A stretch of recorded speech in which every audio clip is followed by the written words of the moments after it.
watch the show later. It's all good. But especially good if you do join live, and preferably on YouTube if you can, because that's where the conversation really kind of kicks off. There's a really great an active chat room that happens in YouTube, but feel free to chat wherever you are. We should be able to see everyone's messages. Right then. Okay. I've teased a little bit about what I'm going to do tonight, but I will tell you now. I am going to tell you a little story about a band that I'm in, and I was talking about this band last week, Rocketgoldstar, and our 12-hour single. Now, this is a bit of an odd tale, and I think we'll take a little bit of time to get there. But let me just show you something first. Look, there it is. Well, actually, it says 12 hours and 32 seconds. But, there it is, the 12-hour single. And this is the first time, actually, that it's ever being heard in public.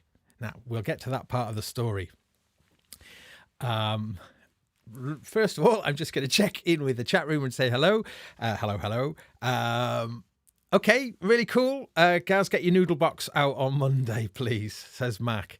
That's an interesting thing. We should definitely look at the noodle box again. Whether it'll be on a Monday or a Wednesday. Ooh, interesting. I think noodle box. Yes, the noodle box is a modular. Well, it's not actually modular, but a little standalone sequencer that you can use for mostly CV, but you can use it with MIDI. Actually, you can use it with computers. It's a great little sequencer. See, thrown off my kind of thread straight away by the chat room. Be careful, chat room. You say things like that to me, and I'm not. I appreciate it, although. Are we going to do a live listen of the full thing? Says Wagyu. I don't think we'll do it that long, but what I'd like to do, though, is I'd like to tell you a little bit about this story, because it's a bit of a strange one, and the time it happened is also kind of relevant as well. So rewind back. Now, I was talking last week, if anyone caught my show last week, I was talking about this album that has really taken 20 years to come out, and it's not out yet. So I shouldn't say it's taken 20 years to come out. It's taken 20 years so far and not come out. And although some of the tracks were recorded as recently as about 7 years ago. So this is over a long period of time. However, there was a period of time in Rocketgoldstar's kind of career around 99 and 2000 and 2001 where there was an awful lot of activity, and we had lots of press, and we had lots of things going on, and we were just gigging all the time. And I mentioned last week about us being on the same sort of circuit as bands like Muse and Coldplay and Snow Patrol, and playing on the same sort of bills, or certainly the same circuit as those bands who went on to be hugely successful. But do you know what? We weren't cut out for that kind of success. We were too quirky and we were too strange. And the band members, who are very secret, private people, the other two in the band. So there's a 3-piece band, and actually it's very important. The other two are hugely important in this story, because there's Sean Organ and there's Frank Norton. Now, those two, the band went through a little bit of flux and some great musicians, but Sean joined in 99, early 99. And then through 99, we just worked so ridiculously hard. It was a ridiculous time for us. We were playing 5 days a week, rehearsing, playing intensively, and gigging then whenever we could as well. But we were going at it like nobody's business. We were very motivated, and really cool things started happening to us as musicians and also as a band. A part of the story from before was to do with before we'd moved to Cardiff around this time. We'd been living up on this mountain, not before Sean joined the band, but we'd been having really long jam sessions that went through the night, improvised music with ourselves, but also with visiting musicians. And it was a huge part of my life. So much so, I can't believe I haven't had that all the time in my life since. A place to be able to play music where you live 24 hours a day at full drum level. That's the one. The full drum level. That's what makes it difficult and expensive. But soon I will bring that back into my life. It's a hugely important part of my life. But it's a big part of this story because we'd have these enormous jamming sessions, and things would happen during those jam sessions that were transcendental moments of beauty. Phenomenal things would happen. In large part down to Frank Norton's utter genius level musicianship. Now, this man will in the future be known to all. He's an incredible person. He's pretty much given over his life to producing other people, and is really one of the top producers in Wales, working on the underground and the sort of the up and coming kind of scene. And he's worked with loads of fantastic musicians.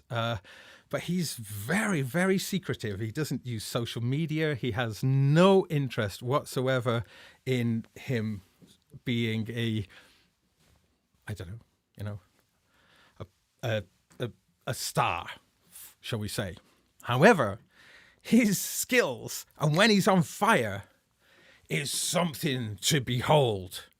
And the people who've seen him on fire, no, I'm not exaggerating. This guy is like a transformation. And I've been playing music with him now since 1993. And I can honestly say he is the biggest genius I've ever met in my life. And I've met some amazing geniuses. I hope in the future, like, people will start to know who he is. You know, his motivation for that, it just is not there at all. You know, so it's really horrible being a publicist for your own music. If people say, "Gaz, you're a shameless self-publicist," I go, well, no one else is going to do it, you know. Frank won't do it. And Sean, and we'll talk about Sean in a moment, he won't do it either. And people say, "Oh, Gaz, you're the front man of Rocketgoldstar." And it's like, on some levels, yes, but on other levels, we strove to have an absolutely beautiful three-way kind of, everybody was on equal split of whatever. Everyone was on the same level. Everyone was a music producer. Everyone was a musician. Everyone was a singer. Everyone was a songwriter, a lyric writer, you know. And our recordings were trying to be representative of the three, and like with lead vocals of three. And that was unusual, you know, it was unusual. And we were doing 3-part harmonies live with Sean on the drums. You know, it's real tricky being a singing drummer, the breathing, and, you know, it's difficult. But he did a great job, and he's got an amazing, beautiful voice.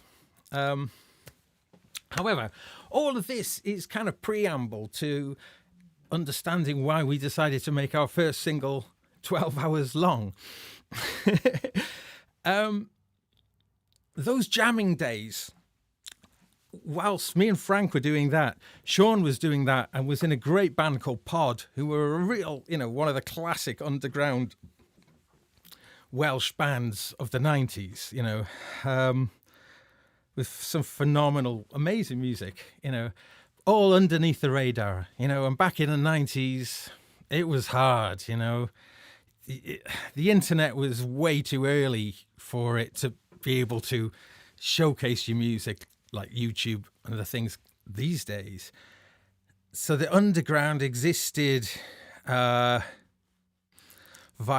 newsletters and fanzines or word of mouth, you know. So loads of cool music has kind of gone largely undocumented, you know, and recording being much more expensive and much more complicated to achieve than it is today.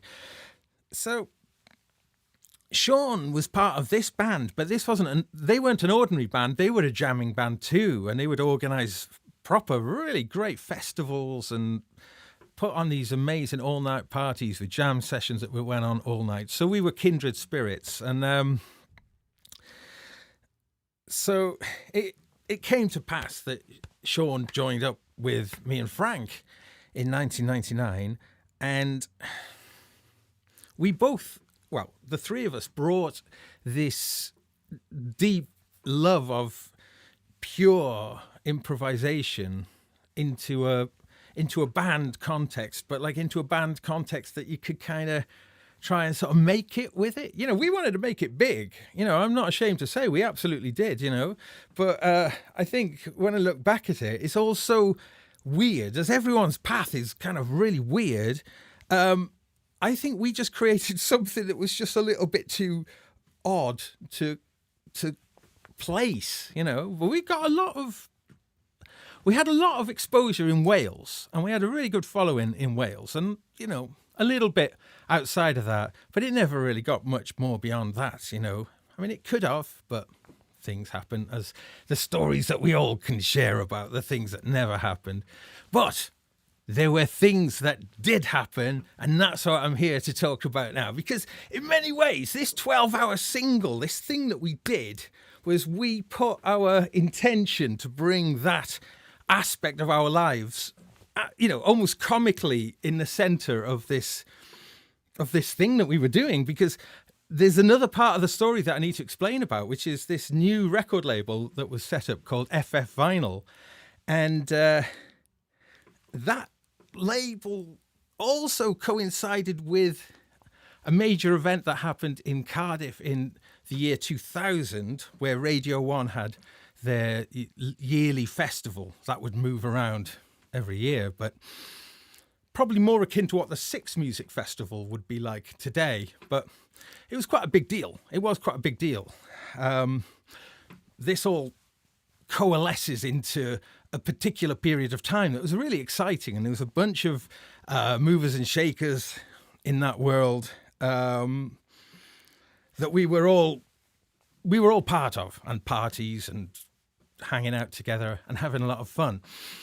And that kind of comes to play in this story too, because in our 12-hour single, we managed to have 64 guests who came from all different parts of, you know, the whole spectrum of the Cardiff music scene, and beyond Cardiff, but largely from the Cardiff music scene, come and join us at various points in time over this 12-hour thing. Now,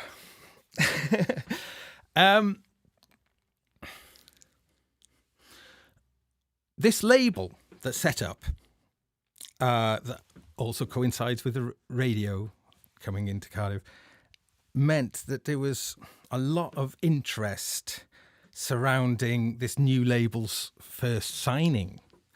And I don't know if we were the first signing, but the label was just launching and getting loads of good publicity. So it was great for us to be part of that. But when we were sitting in the office having a conversation with the record label, just in the early days of deciding what to do, I think, I'm not entirely sure how it happened, but Frank had figured out that 128K MP3, which was just becoming a household name. We'd known about MP3 for a couple of years, but MP3s, so when are we talking? We're talking May the year 2000. So the concept of the MP3 was just reaching people. And Frank had worked out that at 128K, it's such an obvious idea in a way, you could store a 12-hour you could store 12 hours on a CD instead of 78 minutes or whatever, 80 minutes. You could get 12 hours if you did it 128. So he suggested that, and I think it just connected with this new label's kind of idea of just trying out some new wacky ideas. And so there was a kind of coalescence, a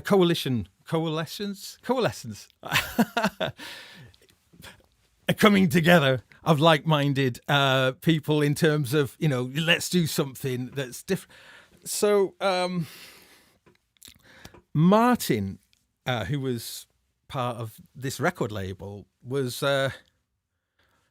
he just kind of, yeah, let's do it. So we go, what? So we'll make a 12-hour song. And he was going, yeah, why not? I say, all right, why not? Why not? And then from there, it just snowballed. And then this was the really great fun thing. There was quite a bit of a media interest in this.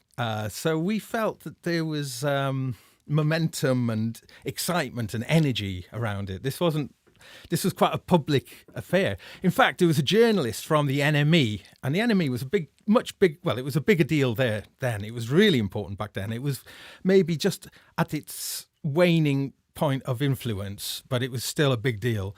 And we had a journalist, Louis Patterson from the NME, come and sit in the studio for a big amount of the time. Now, how we recorded it as a single live performance, like a 3-piece rock band playing for 12 hours.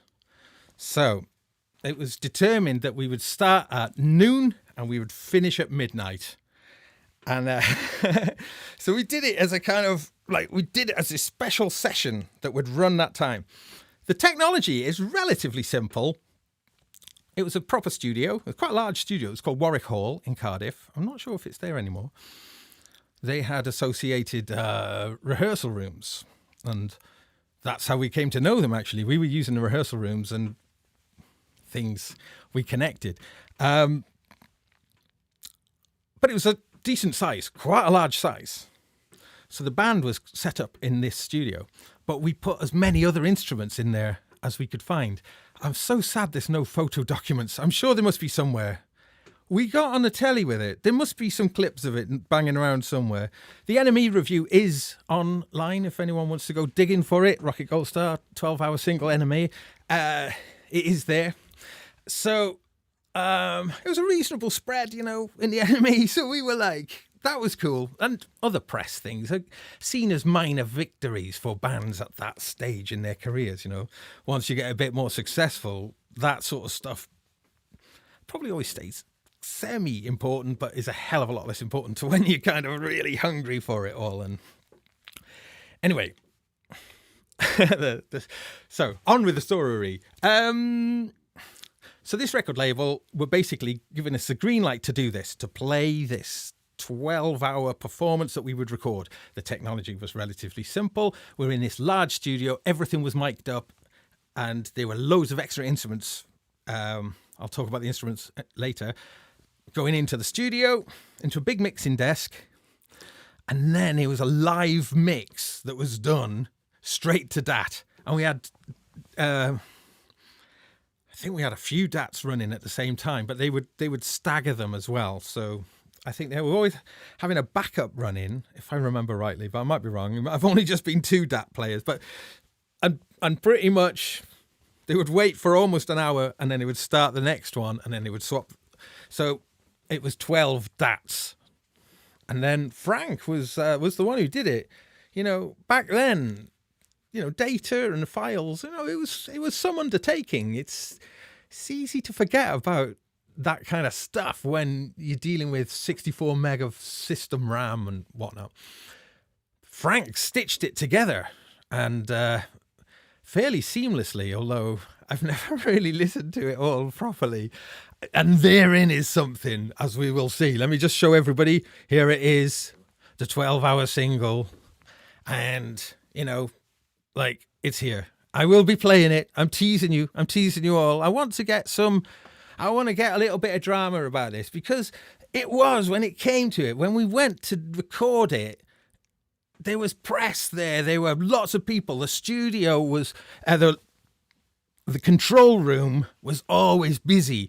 Well-wishers and people coming in, and then various press people would come in and watch through the window. There was that kind of energy around it. And a little bit, about 6 or 7 months before we did this, we put on a little concert. Before we had our little deal with this label, we'd put on a concert that we'd organised ourselves, and it was called Rocketgoldstar. And it basically was us playing, but with a different singer for every single song. And it was about 16 performers. And that was a pretty epic night. We invited a bunch of people to take part in that, and we gave them the choice of playing one of our songs, playing one of their songs, or playing a cover version, which we would learn. And it was a beautiful blend of all three of those things. And that concert was lovely. It felt very galvanizing. I'd arrived in Cardiff and I really wanted to find where the underground, where the action was. And I didn't mean kind of the surface. I wanted to go to the heart of the action, right into the deepest underground. And I wanted to connect with the underground. And actually, you sort of kind of find that there wasn't much of one. There were other little pockets here and there, but you start to kind of realize, yeah, we can pull this together and we can make our own. We can make our own little artistic underground. And a lot of us connected around the same period of time, musicians and artists. And I was living with a bunch of artists, and there was a lot of crossover. You know, it was a great time. It was a really exciting time. And I think because of the crossovers and stuff that was going on, it lent a little bit of credence to this idea of the 12-hour single. So all our artist friends and stuff were very supportive of it, you know. Anyway, there's quite a few bits and bobs in this story. I will be darting around. I'm a sort of non-linear guy, you know. Okay, well, what I'll do is in a moment I'll play the first, let's say, 4 or 5 minutes of it. And that was just the three of us. But what would happen in the day, it was kept a total secret to the band who our guests would be and when they would be joining us. And this was a huge part of what happened. So what would happen is we'd be playing, just the three of us. We had a rule that 2 of us had to be playing at all times. And if anyone took a break, like to go to the toilet, they had to be back and playing within 5 minutes. So the 3 of us were kind of omnipresent as much as possible. Do you know, I honestly think I didn't leave. I think I did the whole stint. And I might have had one break.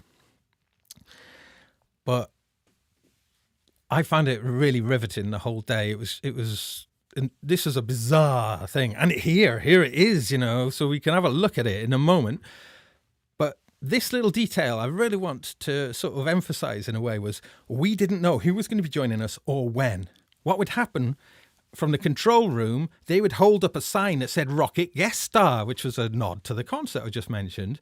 And when we saw that symbol, the door would open and in would come some musicians who would then sort of plug in or whatever, pick up instruments and join in. We didn't stop to say hello or anything. We didn't stop to explain what key it's in or anything. They would do their best to join in. And then after about 20 minutes, they would go and it would go back to the 3 of us for a little moment or so, for a few minutes.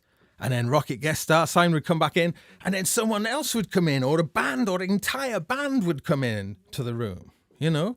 So it's just like, whoa! And we're trying to keep it up. We're trying to invent this song over a 12-hour period and having all these people arriving and having to react and play off them. You know, that was kind of something. It was amazing. Now, one of the cool things was, I'm not sure quite who invited them or how it happened, but there was a group of experimental musicians in South Wales. I'd be really keen to find out who these people were, actually. I really have lost a lot of information from this. But they were some group of experimental musicians who make their own instruments or do kind of crazy things. So And then we never met them. So there would be like times where we'd be playing in this song and the door would open and a complete stranger would walk in carrying something that they'd built. You don't even know what it is. They put it down and plug in or whatever and start and then do their thing and then go. And I've never seen them again. You know, that was it. That was that time, you know. So this is happening like all day. So it's really, it's a kind of bit of a head fry, but, do you know, give me that kind of opportunity. I'll take it again anytime, you know. It's amazing. It is kind of life affirming. And this was bonkers. Things started happening then throughout the day that was so unpredictable. And the music, as we're going to dive in a moment, at times is awful. Holy cow. You know, there's bits which really, wow, yes. Sounds like an acid trip. This sounds like a bad acid trip at times. And there's things like, in fact, this one band came in and they had a little plan, which was a kind of against the rules. And they managed to steal a song until the whole band, and they played one of their own songs. They'd kind of come in, got on the instruments and the jam, and then played one of their songs. Like they hijacked the moment and got on it. And I was like, one of their songs. And but you know, it was cool. But one of the guys in the label, it was his band, so you know, it's all right. Okay, so because we had like some build up to this whole thing, the start of it was particularly special for me. Adam from the aforementioned band Smokehand, they were Smokehand, they were the Interlopers. He counted down and off we went. And we didn't know what we were doing. We didn't have a clue. We hadn't decided what key we would be in. We hadn't talked about it because that was almost, it wasn't about that. It was about tapping in to this thing and finding this thing that we'd been surfing in, this kind of psychedelic, amazing, telepathic, jamming, beautiful stuff. You know, that stuff was elusive. Every time you went to record it, for some reason, you know, didn't work, or it seemed like the kind of beautiful stuff was like a kind of slippery little snake, and you know, whoa, you can't catch it. But anyway, that's why we thought, well, we'll probably catch some of it. You know, it's a bit like trawling, isn't it? You know, horrible big fish trawlers just getting loads of things, just looking for just the bits, you know. And no, it's not really like that. But anyway, so we had to find this thing. But, you know, instead of having a safety blanket, we went into it kind of raw. And I'm going to play this moment just now. And here we go. I'm nervous about this. It's the first time it's ever been heard in public, this is now. Okay, and I'll talk more about that in a moment.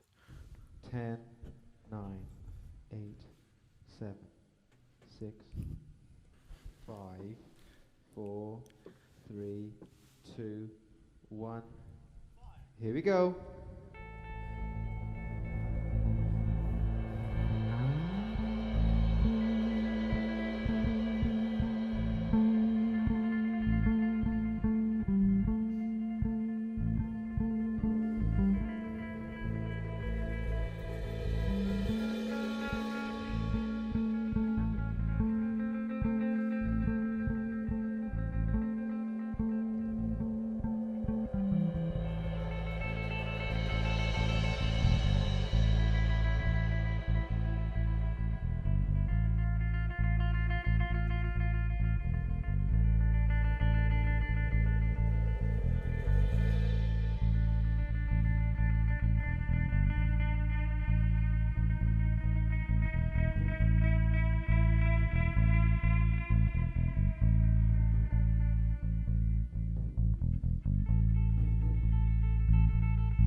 Rocket sends to me 12 hours a day.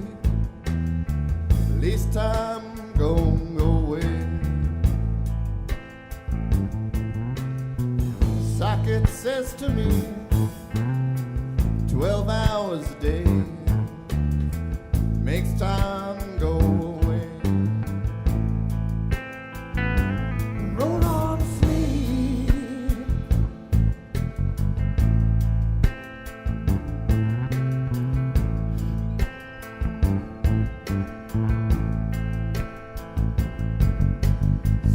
Slide away. Feel time drifting away.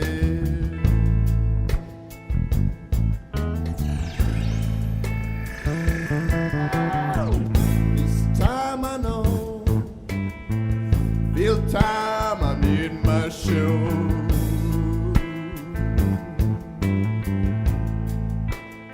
Like the mystical clock we rock. Drifting along the side. Where it stops we don't know. Where it stops we don't know. Where it stops we don't know. Where it stops we don't know.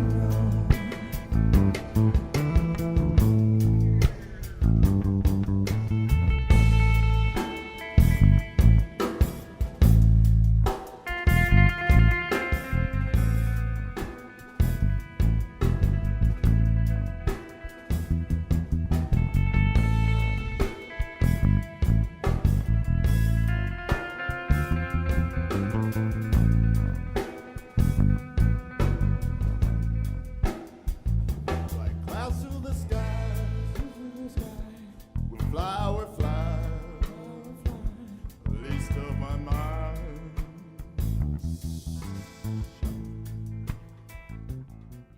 Yeah, just gonna pause it there for a moment. Oops, come back. Yeah. We were off to a pretty chilled start, really, but it was nice. We kind of were finding each other. We were just finding we were finding out our seat, our place, and our groove, and getting over the nerves as well, which. The nerves are good, in this kind of situation. It keeps your electricity kind of, flowing. And, so you can hear Frank's got that lovely characterful voice, and just did some really nice improvised lyrics and the whole thing. We never ever played that before. That was entirely of the moment. But there is another element that I want to mention about, which is Sean, the drummer. Now, when Sean came into the band, Sean brought an incredible amount with him, more than just his phenomenal drumming, and he is an outstanding drummer. He is truly an outstanding drummer, really, really, really. But he's also this beautiful singer and a glorious songwriter too. Holy wow, but also was really into the recording process and really into synths. Sean Organ, he's he's had a really cool kind of career now under his own name, Sean Organ, because he's been really part of the whole coil, that whole kind of region. Sean's music and his kind of connections very much in there, and a lot of that is through all of us meeting and working with Thibault Sandra, and Thibault Sandra, which is an amazing name. Thibault Sandra is a very cult figure and somebody who's an incredibly eclectic, deep magician, sort of he was in Coil for a long time, up until the end of Coil, while simultaneously he was the keyboard player in Spiritualized too, and also the producer of Julian Cope. So, we were in good company, we were in really good company, and it felt really solid. But that is for another day. That happened after the 12-hour single anyway. So, but Sean went very much along those lines too. So check out his music if you're interested in really, quite avant-garde stuff. Sean Organ, that's SIONORGON. But having Sean in the band and Frank in the band and myself, we were like a really unique combination of people. And I think that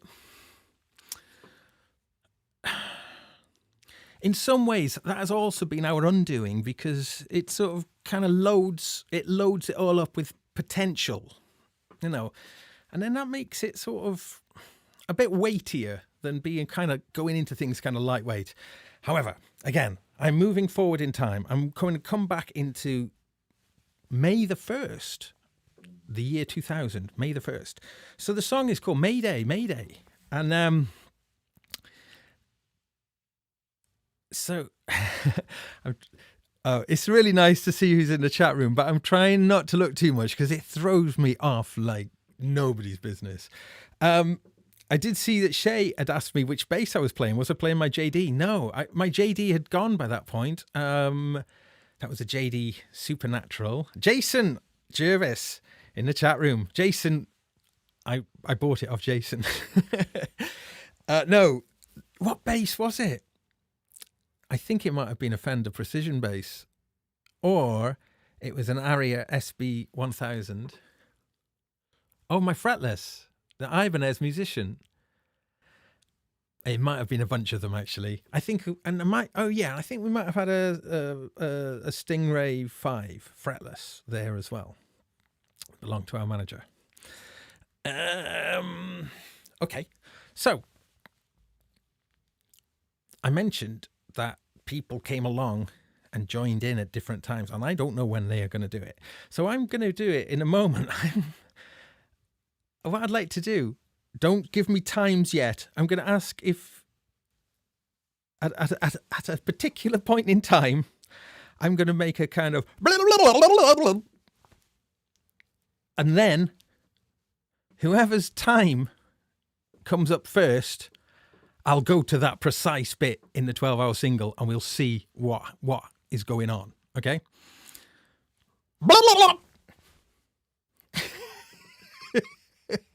I've got the latency now to kind of wait for and see as soon as the time arrives if anyone's playing ball or if I'm going to look like a plonker.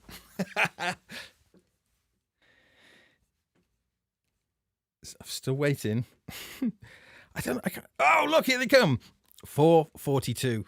Oh, hang on. Aren't we already there? We're on 5:32. So I'm going to skip that one. I'm going to go 7:37. 7 hours and 37. Oh, I'm sorry. 4 hours and 42. Not 4 minutes and 42. Holy cow. Okay, here we go. So where did we say? 4 hours and 45. I'll just get thereabouts.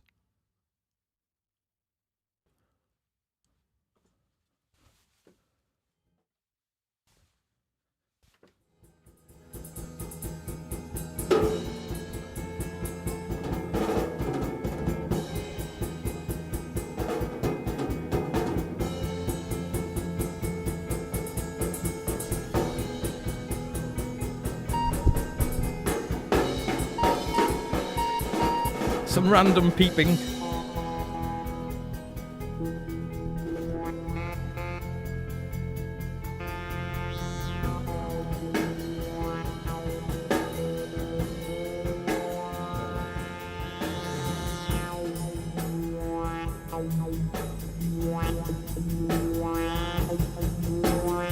One more day to find an answer. Fill my cup with life and answer. Oh my God. Bring it all on, come into me. I can see the fool within me. It's a shame you're a fool. What's the time, don't you know? Bop, bop, bop, bop, bop, bop, bop, bop, bop, bop, bop, bop, bop, bop. Ho, ho, ho, ho, ho! One more day to find an answer. Fill my cup with light and answer. Bring on to me. Do you know, I need to explain something here. The fool within me. It's a shame you're I remember something there. So, Sean had come up with some lyrics on the day and a chord sequence. And the idea was every so often we would play that bit. Every so often, if we needed like a kind of get out, but we'd never played it before. So it wasn't like anything that we'd rehearsed. But every so often we go back to it. And it's always a bit different. And it's always a bit worse. Next verse is just like the first, but a little bit rubbish and a little bit worse, or whatever it is. But it was weird. It was like, oh God, every time we went back to it, it got more haggard and it got more, rather than becoming more nuanced and more sophisticated, it kind of just become more Neanderthal and sort of always would, we could hardly, and it was a really complex chord sequence as well. So we were like, because, it's on us all day to be creative solidly and entertaining for the whole time. Anyway, I'm going to go back now and I'm going to have a look at, there were so many times that were suggested. So I'm going to go back and I'll have a look at some of the other ones. Okay, Inky's saying 7 hours and 37. Let's go there. And what I'll do is, there are duds. There are really sort of awful moments in it, but, God, it's like kind of fishing or something. It's like searching, seeking. What Asio Head said, he'd like to hear the whole thing, because actually, if you listen to it, I've never done it. I've never, ever done it. I kind of get it. You do have to wade through some, heavy kind of, and sometimes it's like the spark of whatever you're doing has become extinguished and you're looking for something else to develop and to build into something. And, sometimes it's not forthcoming and you don't know where it's going to come from. And I'm typically relying on Frank an awful lot to sort of generate something cool. But I would often tank something as well as I'm playing. And I think we've been here too long now. So I'll just start playing something really random and kill the thing. And it's like a really unpopular move to do, to kind of suddenly start spoiling, you're onto something good and then I'll start to spoil it, but then you spoil it in such a spoiled way and then you just kind of make a massive confusion and chaos, and then suddenly it's like the muck, something, it flicks up a gold coin or something out of the muck and doof, and you catch a gold coin and then you're off, you're on a new mission, and it kind of emerged out of that. Anyway, This is for Inky. Hey, Inky, this is for you. Where are we now? What did you say? 7 minutes 32, I think. 7:37. Let's have a look there. 7:39. Oh God, I hope I can find something good. Here we go.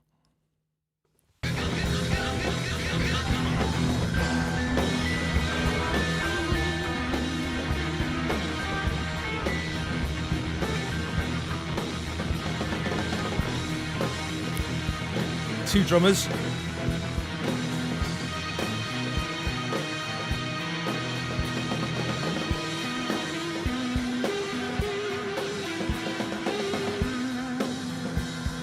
think we're kind of catching the end of something here. Funny hearing the two drummers. Oh man, that room was set up cool because we had two drummers and a percussion rig, Fender Rhodes, synth rig, mini Moog, Fender Rhodes. Oh gosh, what else was in it? Loads of guitar amps, vocal mics. We could accommodate about 4 singers as well as, and all of us were on vocals as well. It's a lot of channels.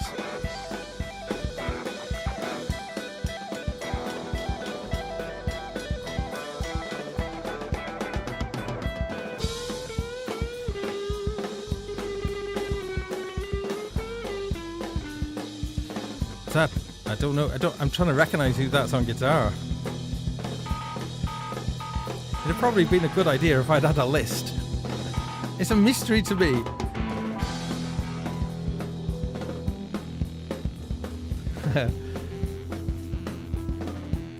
Fair play to them in the control room. They were having to make a live mix with so many channels. Okay, I'm going to pull this out. Let's go to some other. I'm going to go to some other times and have a look. I see Keith in Watford is suggested 11 minutes 59:59. We will go there. I'll play the end of it, but before we do that, I think there's some other things that we should have a look at. Andrew Brooks is saying 23 minutes and 23 seconds. That's quite interesting because that's still really early days, and it's still just the three of us, you know. And like you heard from the beginning, the first bit that I played was so sparse, you know, and then that little kind of jam there going on, loads of people playing and lots of notes happening. So there's a lot of variety across the thing. Let's have a look.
Frank gone from keys onto guitar.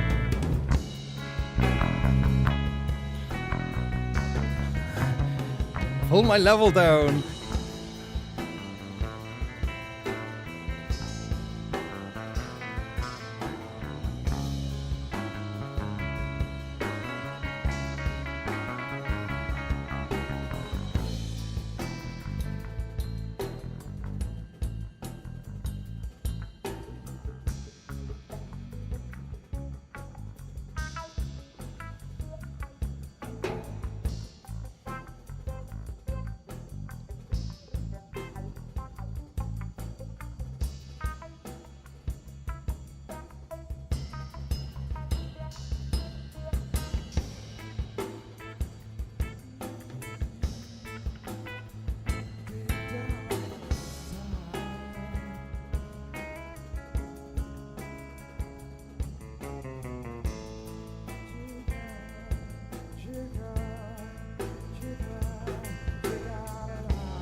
So like, my voice is loads louder than Frank's.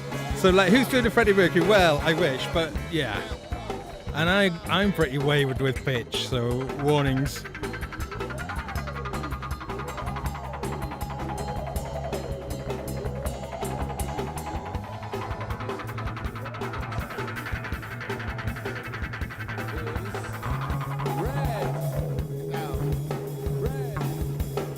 Listen.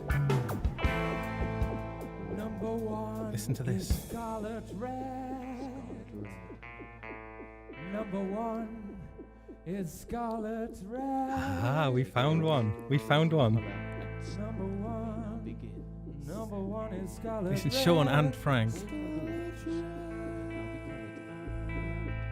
Number one. Going down to E. Going down to E. Now, what happened there? We tried to think, how could we have a competition? We wanted to do a competition. Sadly, this didn't come to pass, and I'm really sad that it didn't. Maybe it still can. Maybe it still can. Hey, hell, why not? We thought the only way we was trying to think, how could we tell that people have actually taken the time to listen to all 12 hours of it? That's a big ask. So what we thought we'd do is we'd have a painting by numbers, and you'd have to listen to it all to learn what colours it was. So the finished painting, would have to match the one. And we scattered the different numbers throughout the 12 hours. And we just then happened to land on number one, which is scarlet red. So then you'd colour in scarlet red, and you'd have to listen to the rest of it to kind of get all the colours. Now, herein is one of the kind of sadder parts of the story, is that this never came to become released. We ended up putting out an EP, and the EP we had recorded, and the EP came out at the end of the same month. So it sort of, this acted as a kind of, as a more of an event than a finished thing. We had the finished thing, but the problem was hosting and the internet back then. We had technical problems with how to do it and how to make it playable and how to make it accessible. What we didn't want to do is we didn't want to break it up into little files. We wanted to keep it like this. We were so chuffed. We were like, look at it. It's a file. If you look at I should have the WAV file of it up, shouldn't I, really? Yes, let me get a WAV file up of it. That would make a lot more sense, wouldn't it? And then we could see what it looks like. Yes, I'll work on that. What was the paint by numbers picture of? Well, that will have to remain a mystery for the moment. There were various things, but that was never, because that bit never happened. It was meant to follow it going up and being available. The band was so busy then. It was so busy. It was actually hard to do anything. We were just out of the door all the time. We were out playing. We were so busy back then. It was a really exciting time. But it did mean that this end thing did kind of end up kind of in the cupboard. Until tonight, my dear listeners. Yes, this is the first time that it's ever been heard in public, for what it's worth. Now, we could make it available, I'm sure. And I will kind of look. I remember years ago when Bandcamp started, we thought, oh, brilliant, we can do it on Bandcamp. But there was a limitation, I think, at the time. I mean, a 12-hour-long file. I'm just not sure if it's just... it's a bit of a weird one. What I don't know about, I'll have to ask Frank, is if a wave. I think I've only got it. I've only got it as MP3. I wonder if the wave file still exists. So I don't know. I don't know. Gosh, 21 years ago. You see, it's a long old time. It's funny to be thinking about data archiving and but yeah, why has no one heard it now? It's because, I think all, like Sean and Frank, I mentioned at the start of the show, I'm not sure if everyone was there then, but Sean and Frank are very kind of out of the limelight. I mean, Sean has his career, but he's a very kind of, he's quite a very secretive person. He's quite a private person. And Frank is too. They don't do social media, neither of them. Not really. Sean a little bit. But Frank doesn't do it at all, never has, and has no interest in it whatsoever.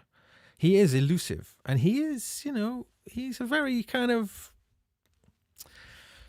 to get to know him is a tricky thing because he's great to work with and everyone loves to work with him. But, he's a very deep individual.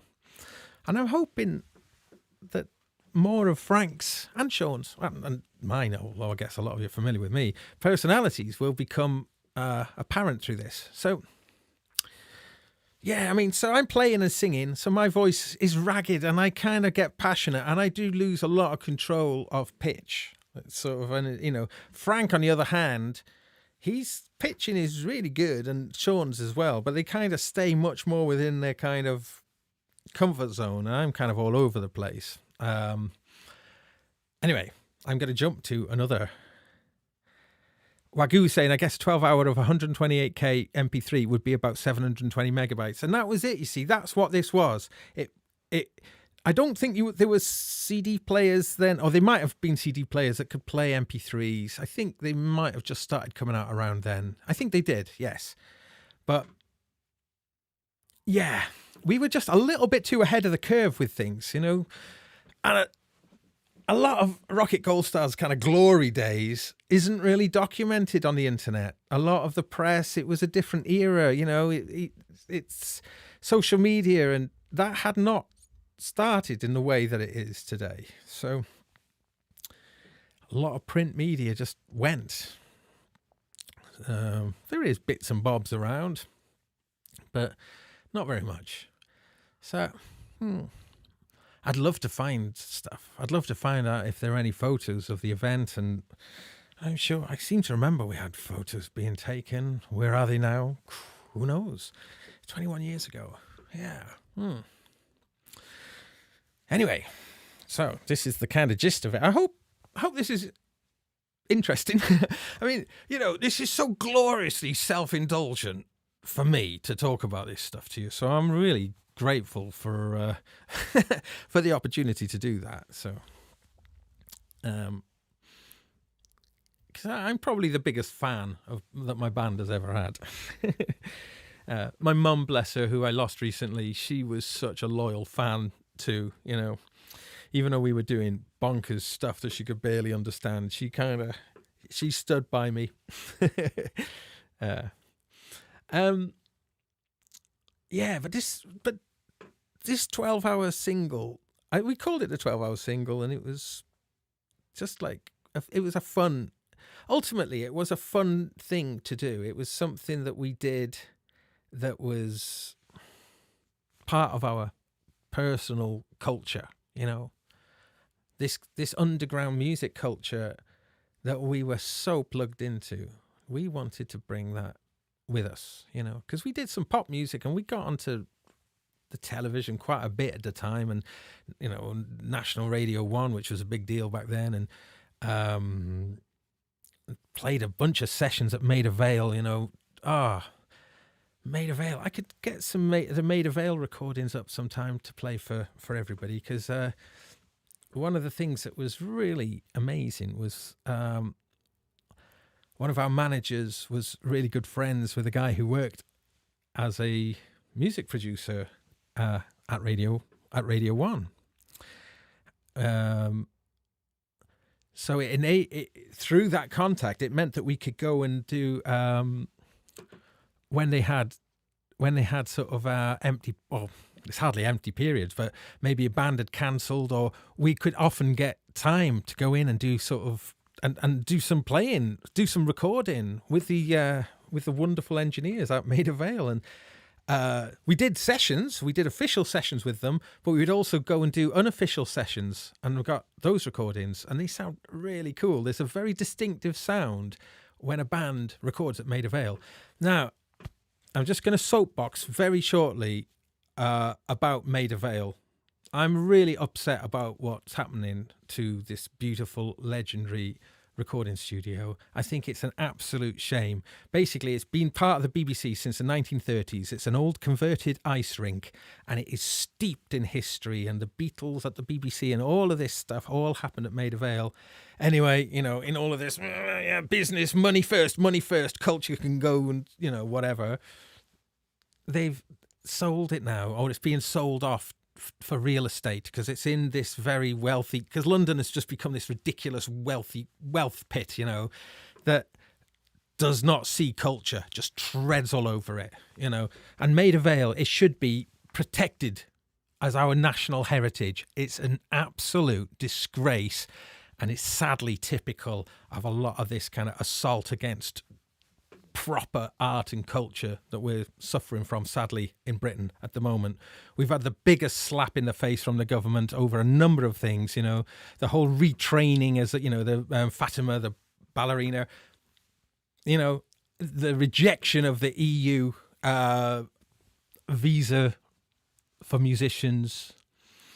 It's a really tough time, and I think this government is a disgrace the way they're treating the arts and musicians, and there's a lot of other people, the techs and everyone involved, it's like being thrown under the bus, And anyway, Maida Vale being sold off, like you look at the BBC, it's been systematically turned into this kind of right-wing thing where it's all about kind of money and culture just right. I've said my piece, but this stuff, especially. There's going to be a lot of people out there who that Maida Vale has been a really, really, really important part of their life. And for it just to be sort of just the value of that, this stuff would never happen in France, I tell you. Right. Rant over. But yeah, it is dangerous talking about politics in public. People will have a kind of agree, a go at you for stuff, but my goodness, music and art are inextricably linked. We shouldn't really separate it. Music, really, I truly believe, is the gorgeous glue that kind of brings us together across all nations, across all cultures. It's an essential part of humanity, and musicians, and being able to make music for yourself is a beautiful gift. Being able to make music that unites people is an even greater gift. It's the gift that keeps giving. Hey, we're all music fans. That's why we're here. We picked the right side, everyone. We did the right thing. We picked the winner. It will always give. It will never stop giving. Yes. Anyway. Right. Let's have a look. Hooey. There's a lot in here. Holy moly. What I'm going to do, I'll go to a few places. I'm going to go to halfway. I think we probably were told from the control room when we got to halfway. So I'll play it a little bit before halfway and we'll see what's going on. If I recognise who the musicians are, I'll tell you. I might do a little bit of a running commentary, if you don't mind, at times. Oh, holy cow. I'm just going to say one thing before I go any further. Spirit of Eden has been mentioned in the chat room. The greatest music production, the greatest produced album of all time. Moving on. Yes, it's magic. It's the magic stuff, that album. Whatever music you're into, whatever, and even if you're really into Spirit of Eden, you must listen to Spirit of Eden. Oh, yeah. Hey, right on, everybody. Thank you very much for those positive comments. Great. That's really nice. I just, you know, I want to celebrate the good stuff and I want to spread the good news. That is what I want to do in life. So I have to always find a way back to the good news. And music is always the good news. That's actually just going back on what I just said. You know, you just got to keep remembering that. And it'll get you through every single bit of black, bleak darkness. You know, it will get you through. Music is there for you. Yeah, always will be. Whether you make it or listen to it.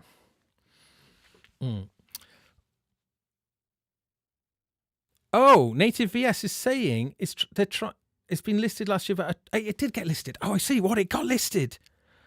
I think there has been a petition. Thank you, everybody, though, for looking into that. I am a little bit out of touch with it. It's I've got a lot of passion. I'll tell you what, though, this is quite funny. We did a Peel session, which was a great honour, and we did it with. We were actually being a backing band. Well, it was like Rocketgoldstar as the backing band with the wonderful and ridiculously eclectic MC Mabon, who is a Welsh legend, underground legend, and amazing. Actually, somebody. If you want to investigate somebody who is truly unique and remarkable. And very much from Wales. He sings a lot in Welsh, well, mostly in Welsh, but not entirely. But he's a very, very interesting character. And we played with him on a number of occasions, including doing a Peel session. Now, for reasons unto ourselves, I was wearing a Stetson, a cowboy Stetson, but made out of polystyrene. And I don't know where it came from, was wearing it. But at the end of the session, I believe it's Studio 4. It's got like a kind of mezzanine level. And we went up on a mezzanine level. And I took the hat off and climbed to where all of the... Perhaps I shouldn't tell you about this. But anyway, climbed up to where it was all the soundproofing. And it was all these kind of big diffusers.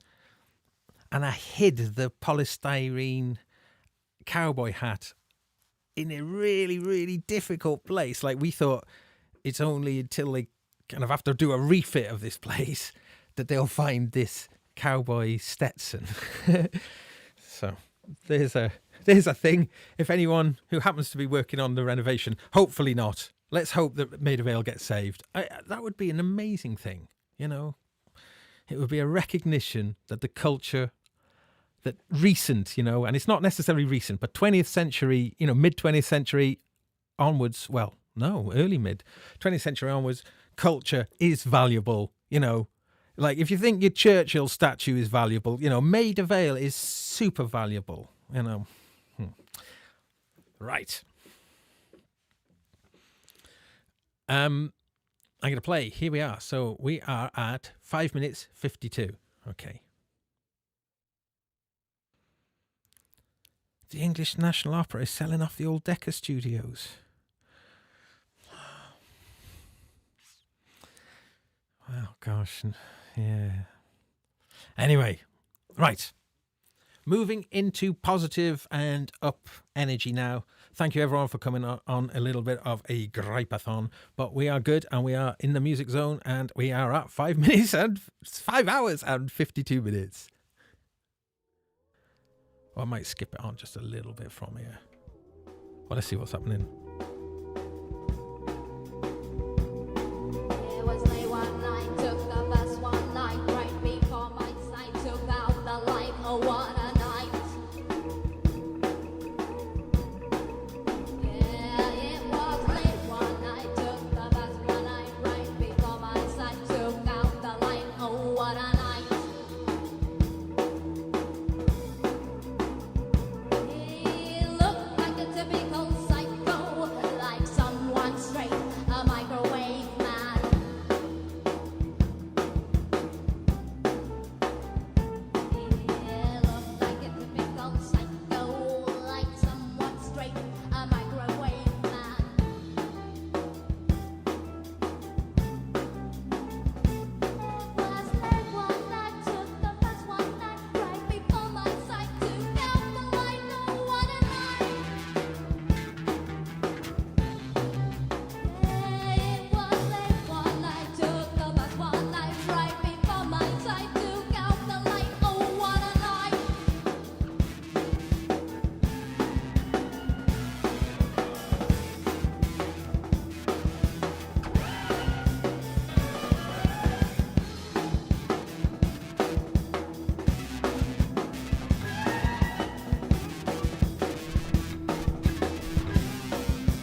Just going to skip it on just a little bit now to see what happens at 6 minutes. We're coming to the end of this groove. I told you, girl, don't you go taking a bus on your own late at night. What did I say to you? Didn't you hear what I said? Come on, girl. Sweet lover, Late come on over. took the bus My one sweet night. lover, From my side, took out why don't you come on over? I told you, girl, don't you go taking no bus. Don't you go taking no bus alone at night. Late one night, right before my sight. Oh, what a night. I think the vocalist is a South African singer called Valente. I think.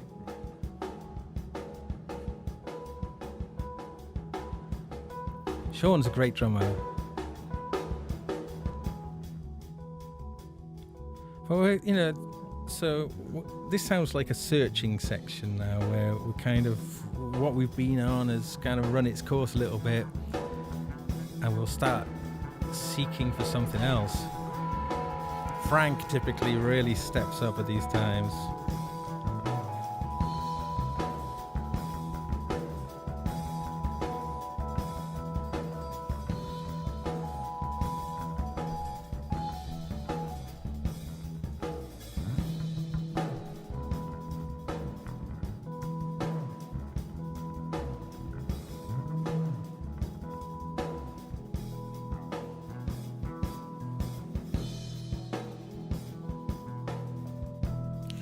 So we've been playing solidly for 6 hours.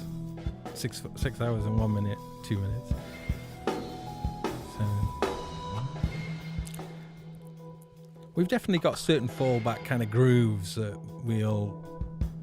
that's our kind of safe place. But the guests would bring in,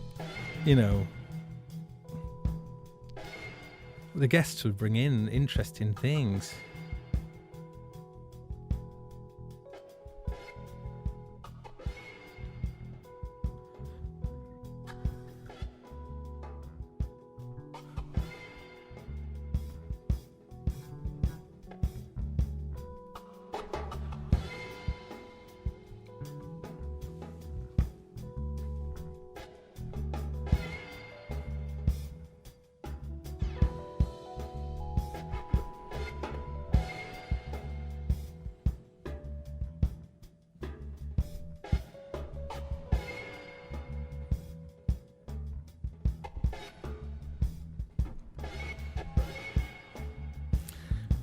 There is a kind of characteristic murkiness to the whole recording as well. I'm not sure if it was like some reverb that they had.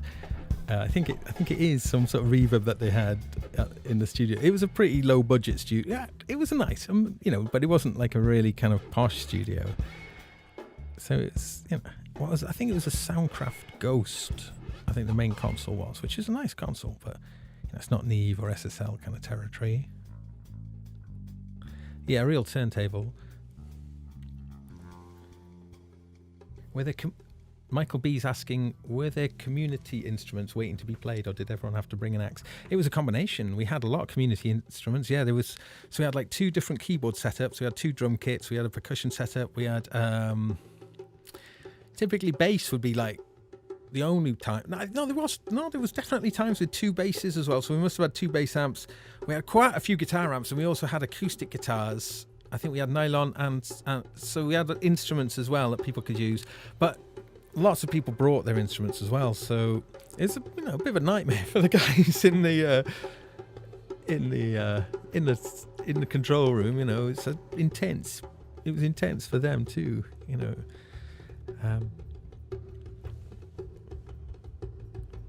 Whoever rode these sessions did well. Yeah, they did well.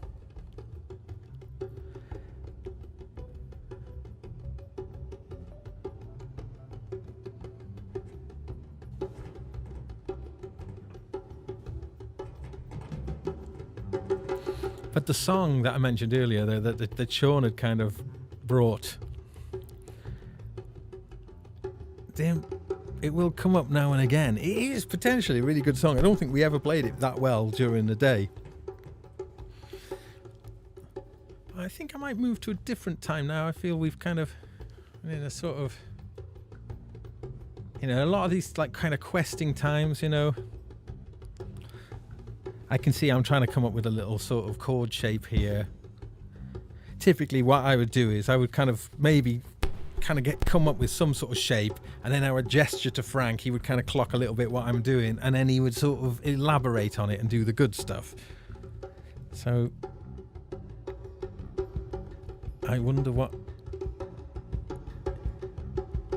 God, it would have been cool to have had a video of it all.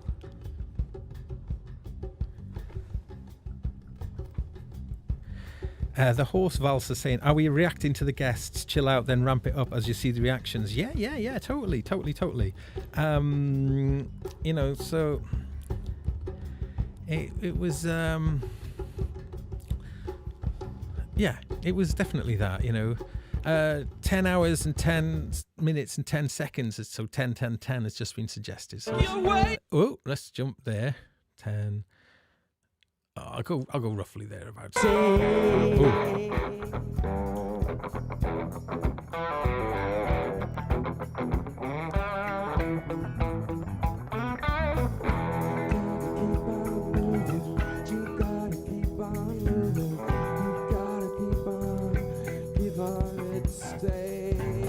Keep it stay down.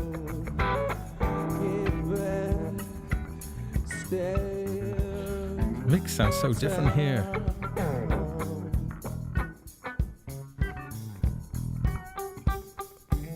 Sounds like we've just come out of something again. Gonna give it to you cold. Gonna give it to you hot. Gonna give it to you straight. See, that's my voice. I get more ragged as the day goes on.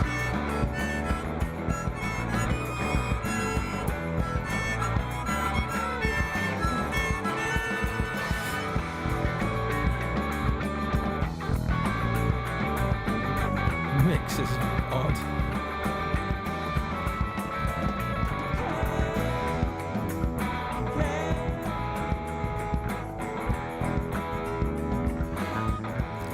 There is a sort of like a dreaded sort of.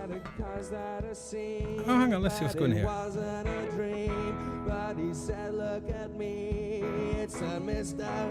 That's not me. Who's that? That's a guest. It's a possible scene when I lay the scene. She's trying to keep on moving. You gotta keep on moving.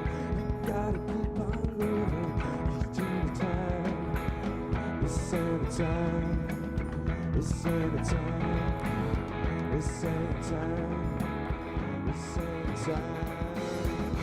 How to get inside away. You got away.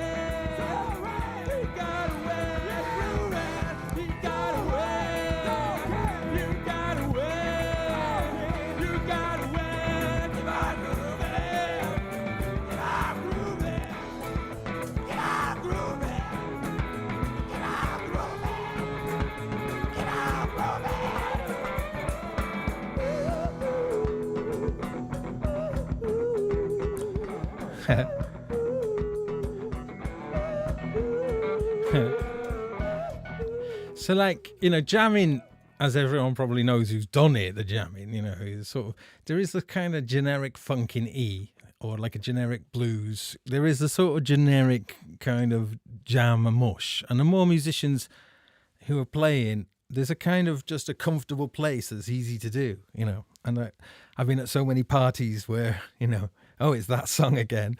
And another classic is to sort of drop into a, you know, generic reggae groove or generic festival reggae groove, you know, because it's a comfortable place and everyone kind of knows what to do to a certain degree. You know, it's like, oh yeah, okay, let's just get into that.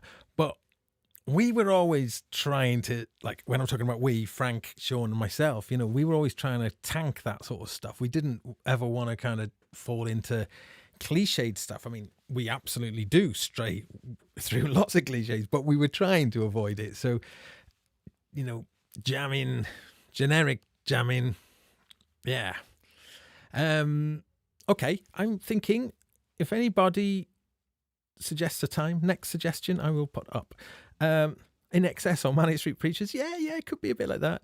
CTB saying reminds you a little bit of Julian Cope, Jehovah Coat demos. Yeah, well, there's the connection we were talking about earlier with Tim Lewis. Although I don't know, we hadn't met Tim. We were just about to meet him. I think we were weeks away, like a couple of weeks from him.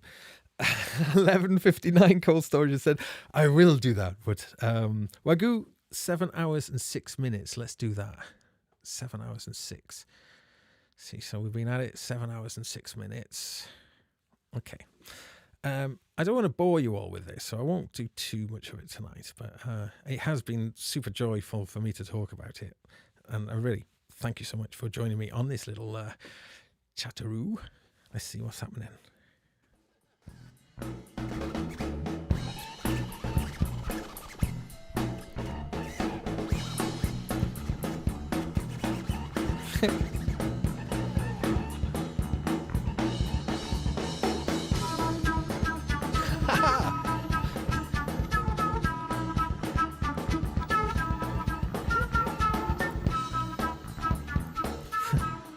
Drums run out of energy.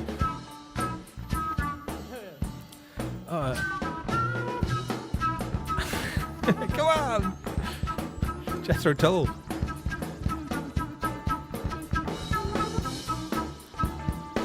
The groove just keeps falling over.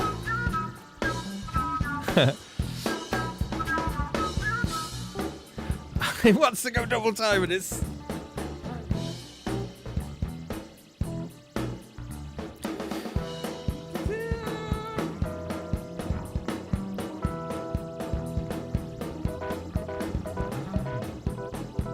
Well, this is something I like to do a lot of chromatic things, which are horrible to play to, but, that's the challenge for Frank.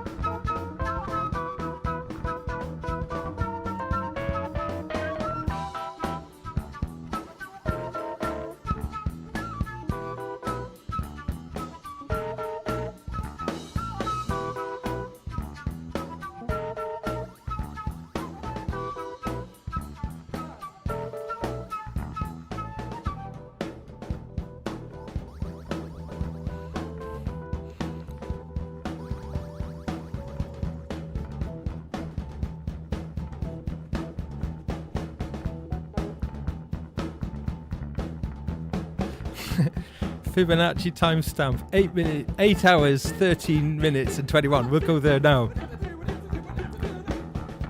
See what happens at the moment.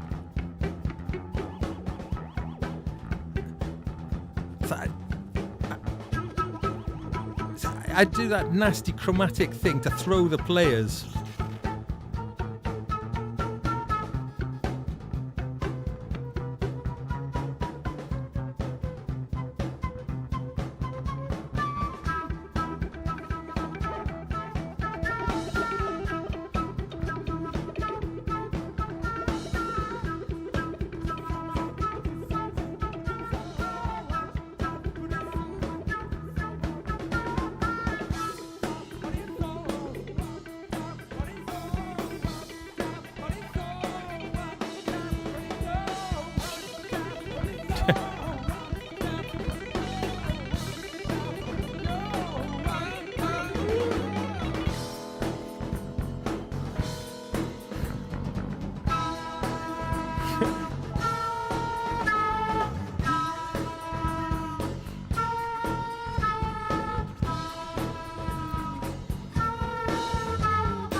Very old grey whistle test. I like that.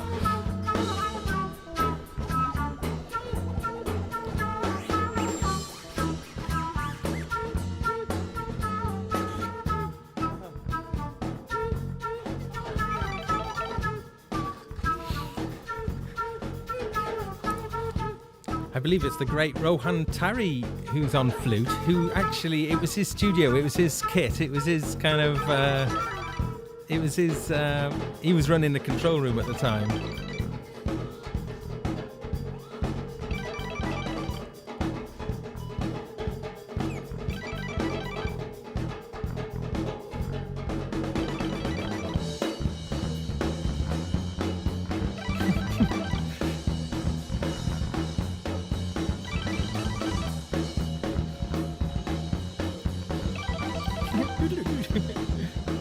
Something going on in the background.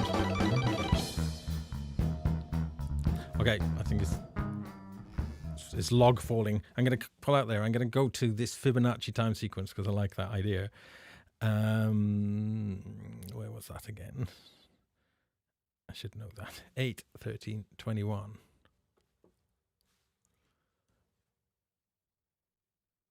Eight hours, 13 minutes. Oh, I don't know if I got the resolution to drag my finger. Oh, it's really, because it's such tight resolution with it being 12 hours long. I might just have to go from there. Let's see what's happening. Oh, actually, I can fade it. I can fade it in. If I want to be 21.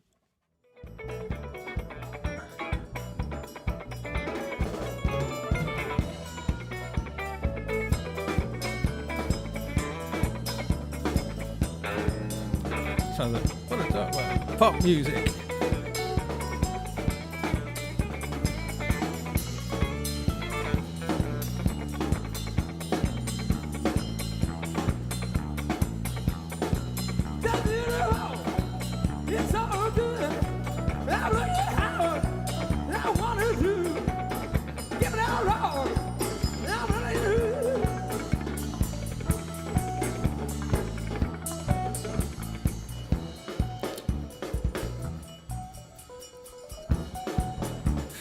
I think someone's kind of trying to give us.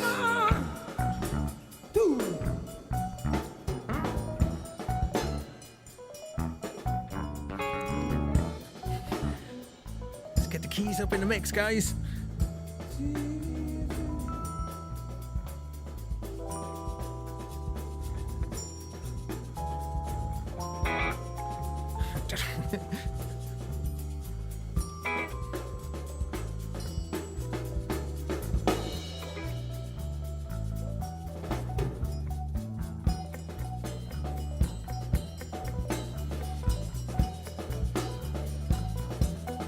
I think I do a lot of guttural noises with the singing, like just noises rather than words. Sometimes words. Some of the words, I do some alright words in a few places I seem to remember. You know, you get on a flow and the words come out and they kind of rhyme and they seem to have a little bit of something about them.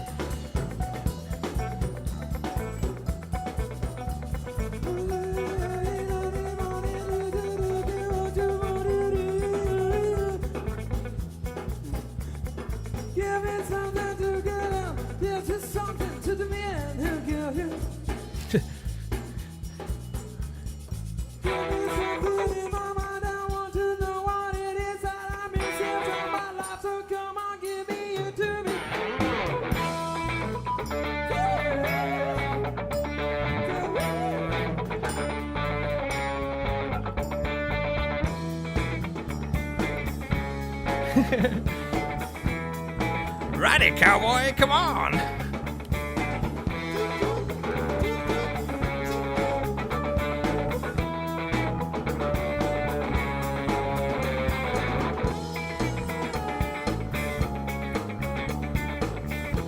The tempo's kind of, the tempo, whenever the energy starts to go up, it typically doesn't stay up for long.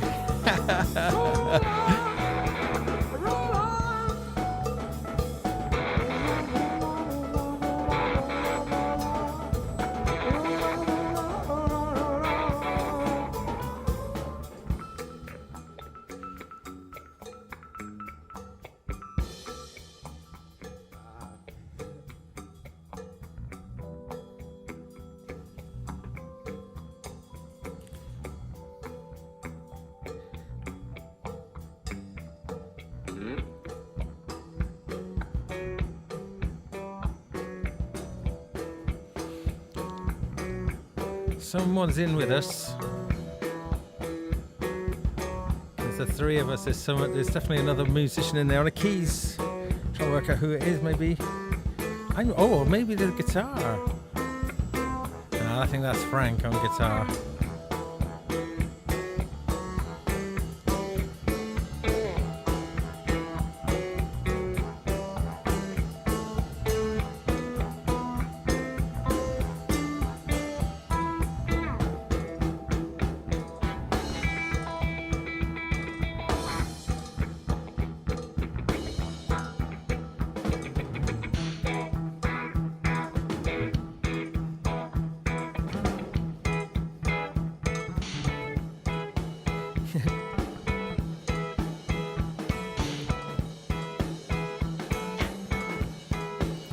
I don't think any of the ideas are that sophisticated at any point in time. It's all pretty sort of dumb garage rock in some respects. Oh no, maybe that's a bit mean. But you know, there's a lot of tonic jamming.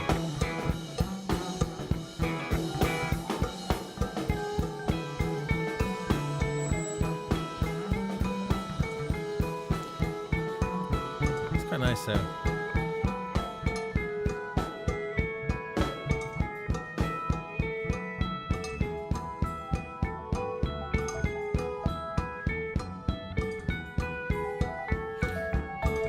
Did we take toilet breaks? Yeah, but not many. And there were no nasal toilet breaks either. That wasn't our scene.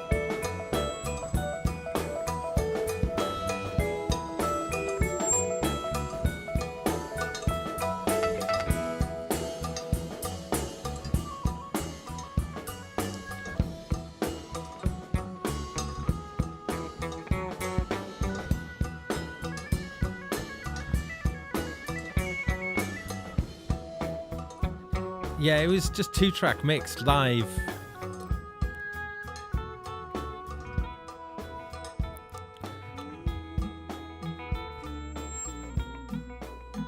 Where are we? 8 hours 20.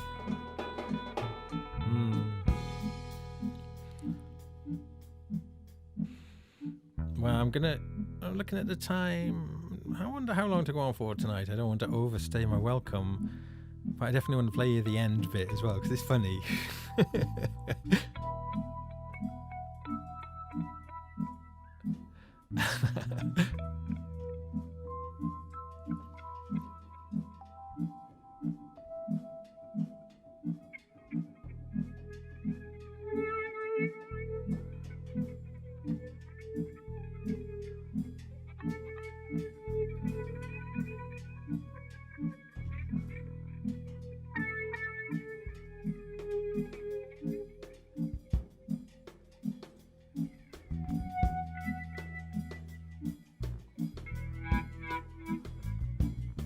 Here it comes, the reggae.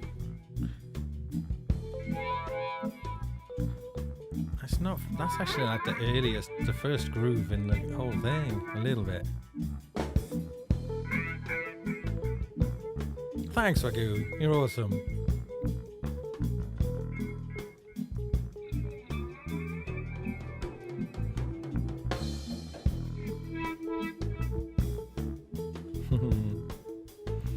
Yeah, I think I'm on bass virtually the whole day.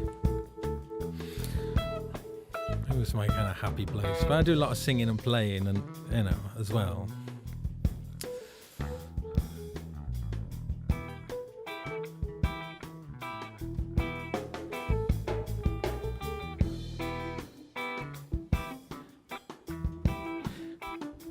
You kind of want it to lock onto a groove, so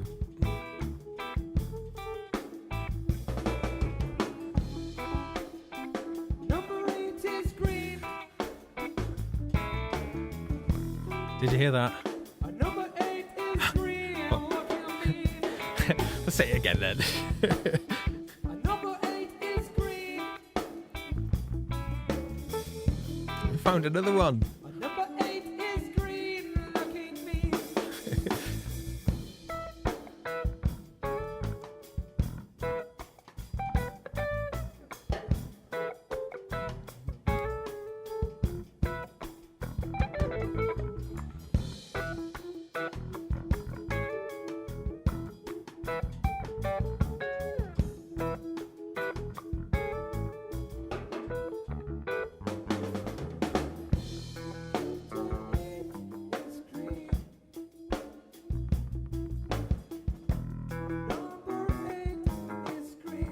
To give something to sing about. Some words to latch onto. Number 8 is green. Number 8 is green.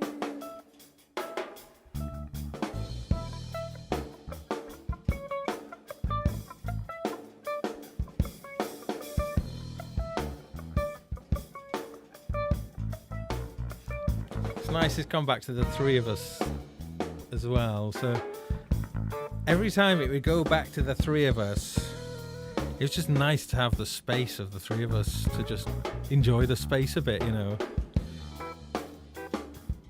Because people have to come in and get the others, because people will just jam on. But they were only meant, like 20 minutes was the maximum time that anybody could, like a guest could be with us, because we had so many to do. We are so in the darkness. Doctor telling me everything's okay. Everybody says it's alright now. Doctor telling me I'm okay, yeah. I wanna be the Superman, going on forever like as fast as I can. So like Frank played that melody, I'll jump on that melody straight away.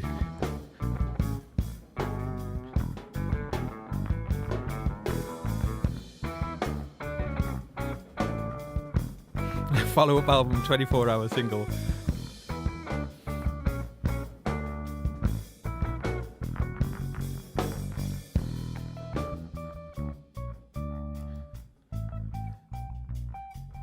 You can feel it now, just...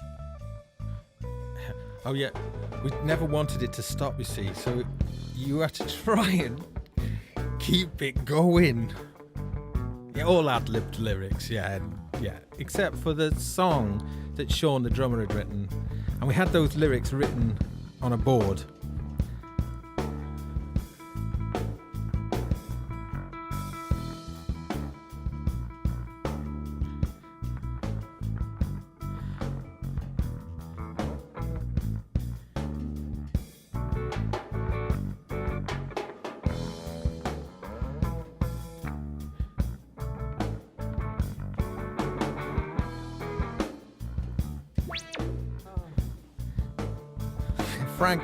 Frank does a lot of guitar, and he then plays keys, and he like might hold a chord for a bit, play a bit of keys, you know. He will sort of, you know, and I don't know if he's going to do it here, but there is lots of times, and then he would use chords, but he would keep the sustain pedal down, play some more chords, change a chord, sustain pedal down, back to the guitar, play a new chord, put the sustain pedal down, you know, and then he'd start singing, and he would keep all of that coordinated, and you'd just be like, wow, making it all up.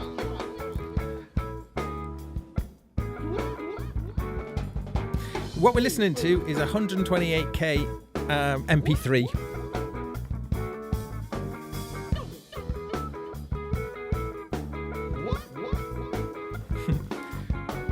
Frank's doing some cool little vocal things here. Oh, I said I was going to get the WAV up. Oh.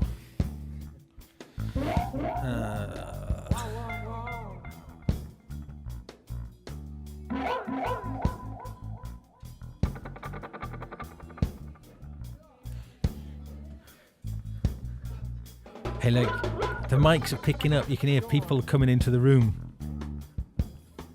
You can hear some talking. You can hear people coming in and they're talking and they're getting put up, they're having their instruments. Who knows who they are and what they're bringing, you know.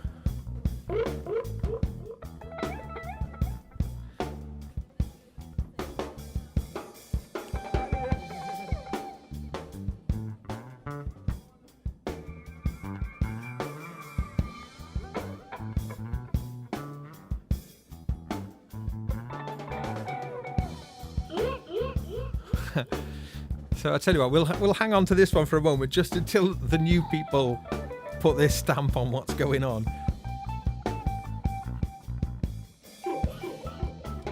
So the it's an MP3 and it's around 700 and something. So it's nearly 800 megabytes, I think.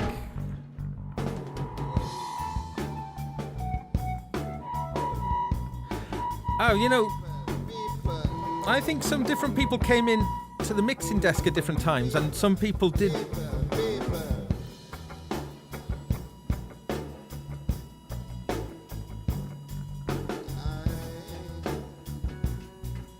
Yes, people. Yes, people. Hey.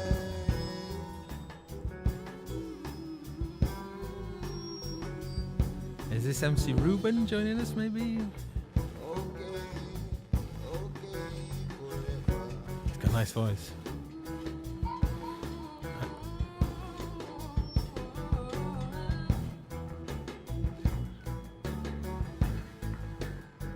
Yes, people. Give thanks, people. Oh, yes, man. Rally around the King's throne, you know. Hey, that worked well. We To all the guitarists and the drummers in the place. Hey, look at that. We did a reggae thing by chance, and look who joined us. Maybe the guys in the studio decided it was a good time to bring him in. Hey.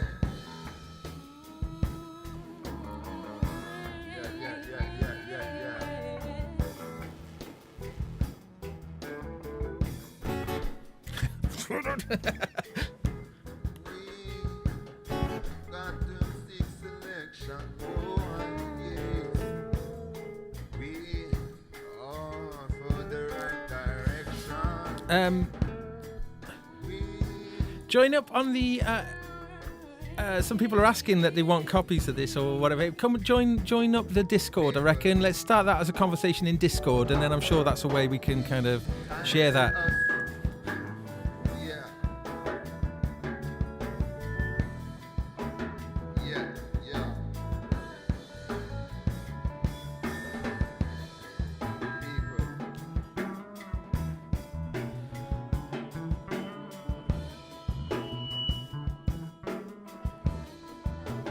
Cool, thanks so much.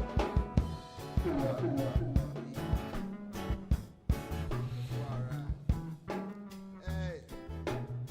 Yeah, take it down, yeah, man. Take it down. Drum kit. If we could just hear the drum kit, you know. Oh, yeah. Yeah, man. Just a little few strings. Yeah. As we take it down to the basic, back to basics. Yeah.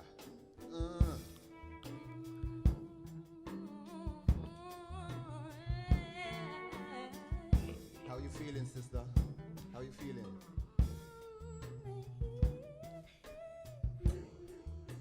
You hear the drums? You hear the drums? You hear that bass guitar? You hear that acoustic drum? Yeah, yeah. Oh, yeah. Take a look, children, into your book. Yeah, yeah. And you shall see, and you shall see.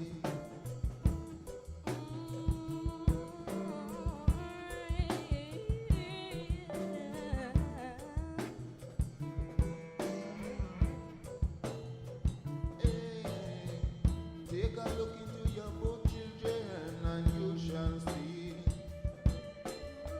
prophecy.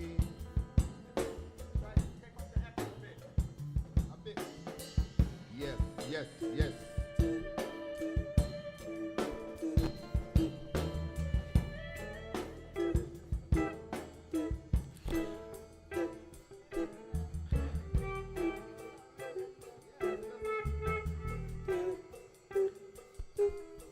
All right. Yes, people. As we come together with this musical endeavor, all nations coming to express the one. Express yourself, yes, it's good for your health. Oh, hey. Express yourself, oh, yeah, yes, it's good for your health.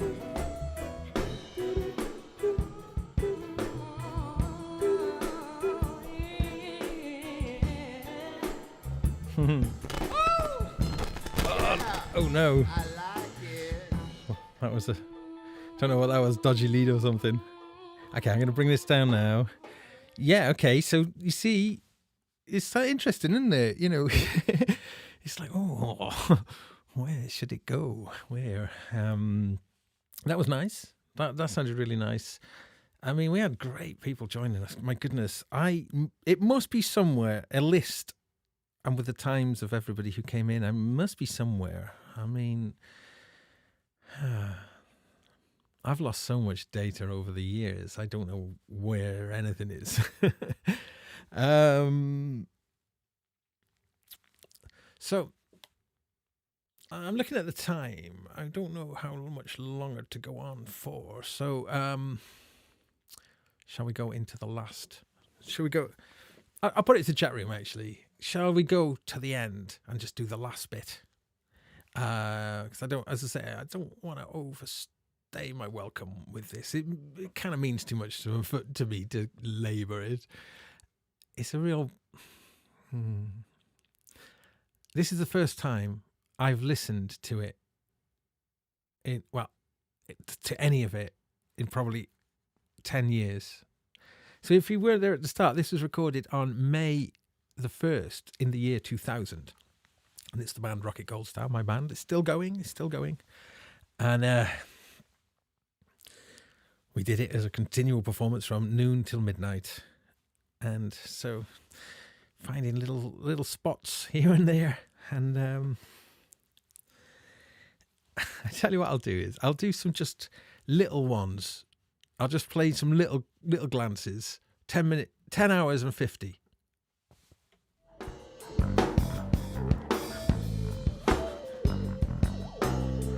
I see. That sounds. See, I think. Just one more day to find my answer. Fill my cup with your light and answer. Bring it all on, come home to me. I can see the fool within me. The singer here is a Welsh singer-songwriter called Christopher Rees, who's very established, kind of mostly working in Americana kind of area.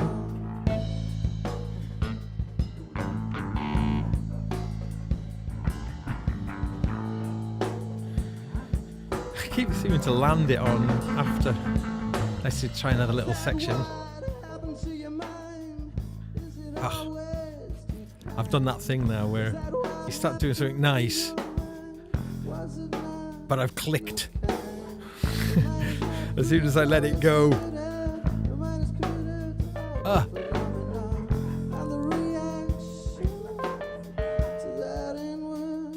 He's got a great voice, Chris. It's good. He's on form.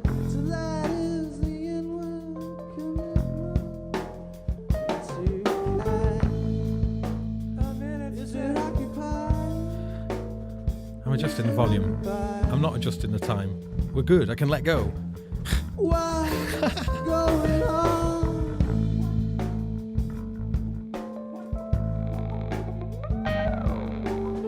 I know.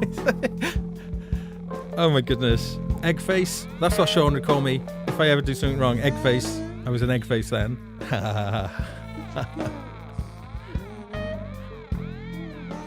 Okay. I'm going to do little.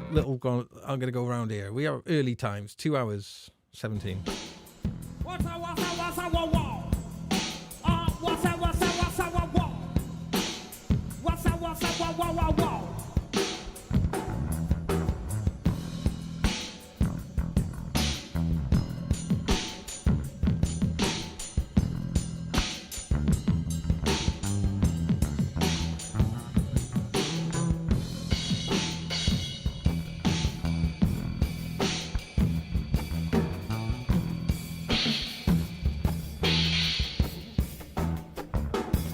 What's up, Frank? What's up, man? What's up, oh, Frankie boy? What's up? Come on up, Frankie boy. What's up? Come on up, Frankie boy. Oh, what's up? Come on here, Frankie boy. What's up? Come on up, Frankie, yeah. Come on, what's up? Come on up, Frankie, man. Come on, what's up? I think that drums then was Frank playing drums on his keyboard, I think, along with Sean. Yeah.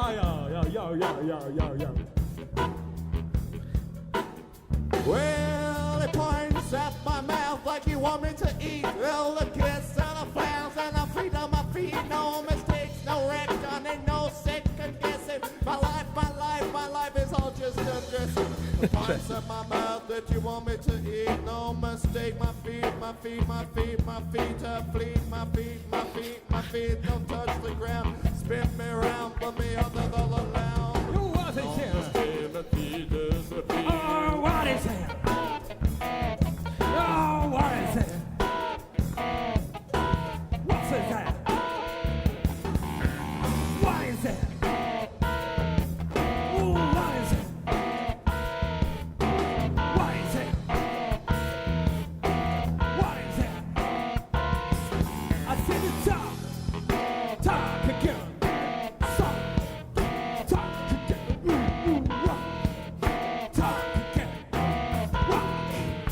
Talk again. What's that? Okay, I'm going to jump on it to another bit now. 3 hours 42. Oh, I think we've been there before. There's a jazz flute. Hang on, let's go somewhere else. 4:25.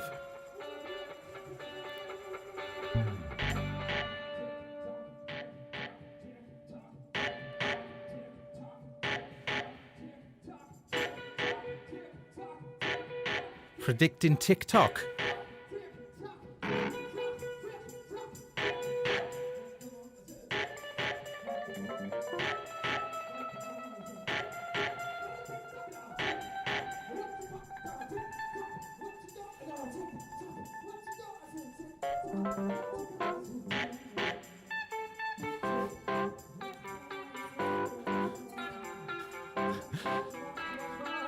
It's always interesting to see what happens. What's doing now? Come on through. What's doing now? Now what you doing now? Now what's doing now? So what you doing now? So what's doing now? So come on through, yo. I said what's doing now? I said come on through. I said come on through. I said come on through. I said come on through. I said come on through. I said come on through. I said come on through. I said come on through. I didn't say. I hear what you say. Oh, what you say? Come on through. Woo! It's not quite taken off. And that's like one of those moments. It's like, oh, it was almost amazing.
It's like that moment ago there, you know, it kind of built up and then it hit a really great moment, but sometimes, you know, I don't know, it just doesn't, it's funny. So this is me singing, you know, it's getting quite OTT at times. Not coming out to get you. That's Frank. He does that wicked little falsetto.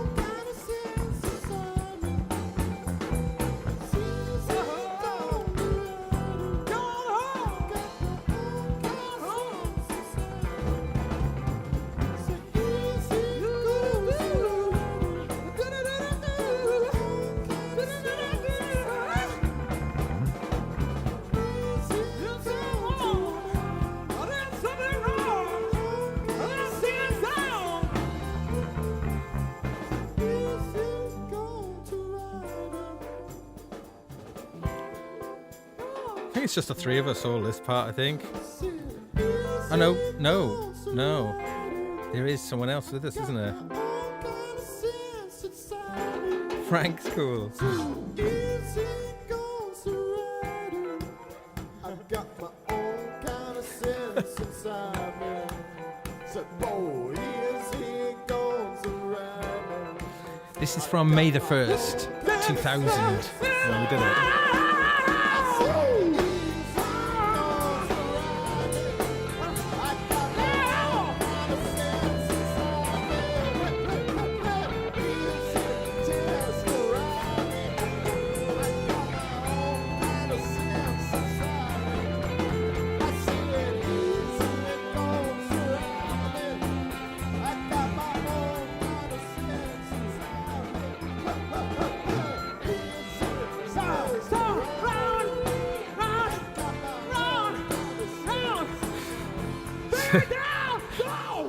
See my voice. Keep it going.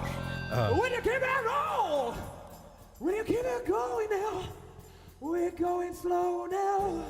You got the feeling. I don't believe it. So come on now. Come on now.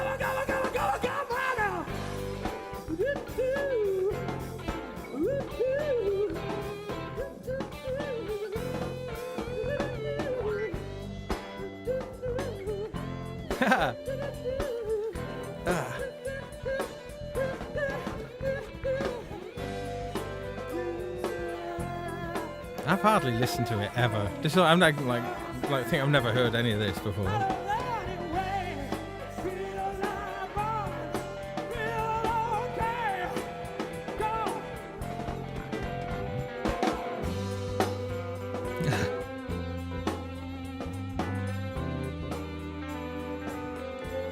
You know, I mean, there's another thing as well. Like a lot of these musicians we didn't know or were unfamiliar with, and certainly didn't play with. So, you know, it was kind of trying to make instant relationships with people musically, you know, and to try and keep it all somewhere on track, you know, and to cooperate, you know, to join in and back people up. Yeah, okay, I'm going to take this down now. So I think, looking at the time now, I think I am going to jump to the end. I think I'm going to sign off in a moment because I don't want to go on too long. But I think we should jump to the end.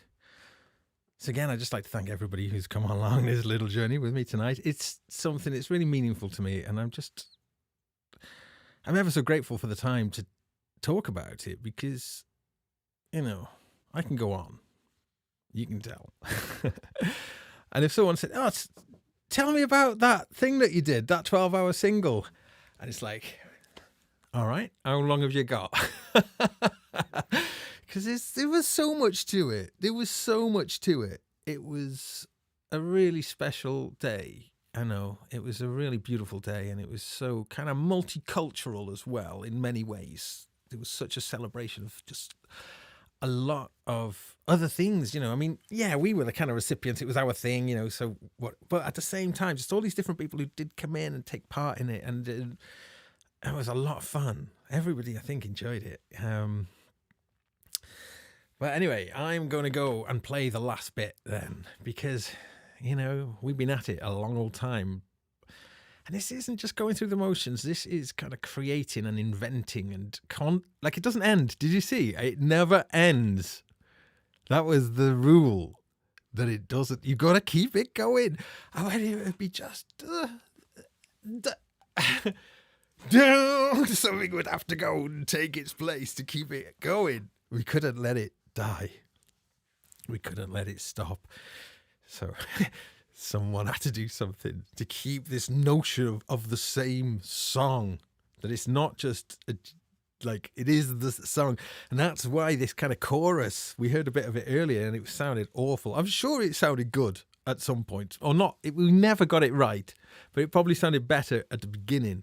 It definitely got worse as it went over the length of it. That if you missed that was something I mentioned early on, is that Sean, the drummer, had brought this kind of chord sequence and a melody and words, but not really formed, and we hadn't rehearsed it, but we just kind of learnt it there and then, and we had the lyrics put on a board, and then the idea was that would be the chorus, and we would keep coming back to it every so often. we've only bumped into that once. Maybe we'll know. Maybe we'll go back. Maybe we do it in this end bit here. But anyway, I'm just going to play it from 11 hours and 52 minutes. Okay, and we'll see what happens.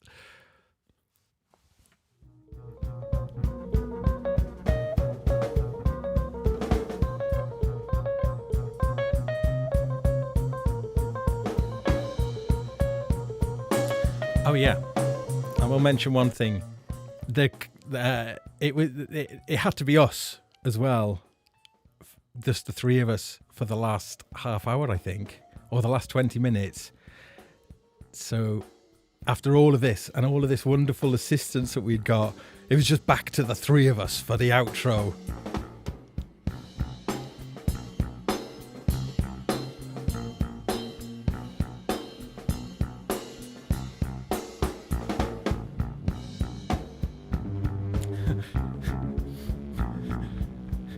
Something odd afoot.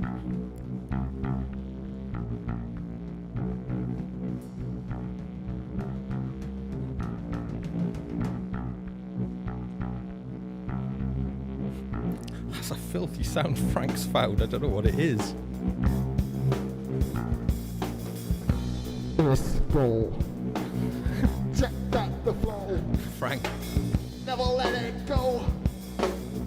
Check that the flow. Never gonna drop. Who the fuck is gonna make me stop? Bleep.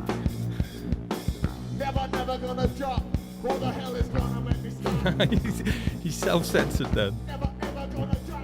Who the hell is gonna make me stop? I think it is a Moog bass. Who the hell is gonna stop? Who the hell make me stop? Gonna make me drop. Who the hell is gonna stop? Gonna make me stop. Gonna make me stop. Who the hell is gonna drop? Who the hell is gonna make me stop? Gonna make me drop. Who the hell is gonna stop? Cause I just a give when I'm a pop. Top of the mind, but that's What's the point of putting that blue? Excuse me? It's only up to you. What's the point in feeling black? When it's all coming off your back, coming off your back. I think that sounded really dodgy, that lyric. I don't think it was intended to be.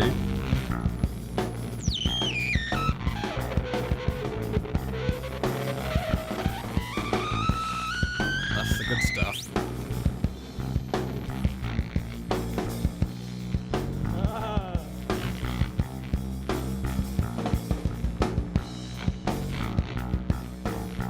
The control room really got full of a lot of people. People who'd been there in the day, coming back, you know, to check out how it was going.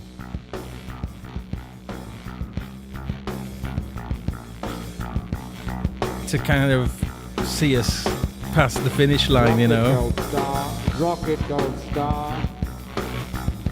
Who's that? Your arrival point is 5 minutes. 5 minutes to arrival. That was from the control room. That was from the control room. So we were given a. Yeah, we didn't have a clock in there with us. Who's got the guts to make me drop? Who is gonna make me stop? Going all night. Start a fight till I drop. Who the hell is gonna make me stop? Where's the time? Most of the flop. Yes, bro. I think my head is gone. Tutti frutti, tutti frutti. Rock Tutti the frutti. east, rock the east, rock the west. Tutti frutti, rock the back.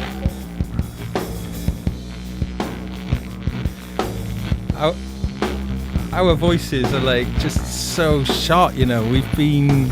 Rocketgoldstar. Oh, You have 4 minutes. 4 minutes. They're kind of raking what's left in our brains.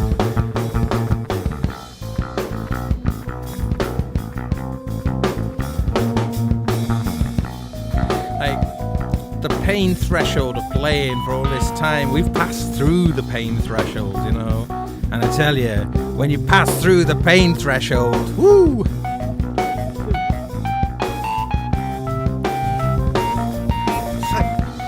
bag what Frank's doing here to try and bring it into some sort of...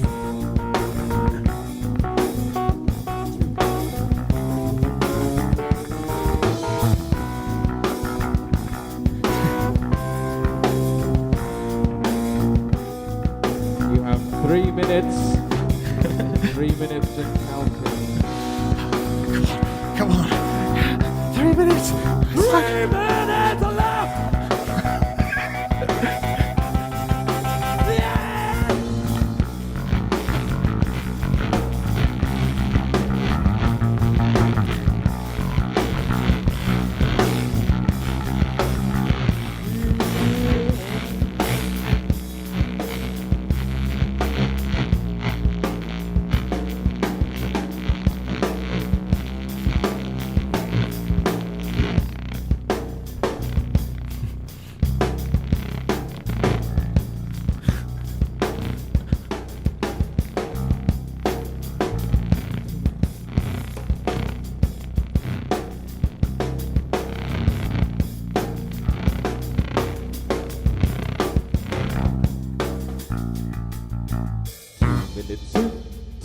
minutes. Tick tock, tick, minutes. tick, tick, minutes. tick tock, tick, minutes. tick, tick, minutes. tick tock, tick, minutes. tick, tick, minutes. tick tock, tick, tick, tick, tick tock, tick, tick, tick, tick tock, tick, tick, tick, tick tock, tick, tick, tick, tick tock, tick, tick, tick, tick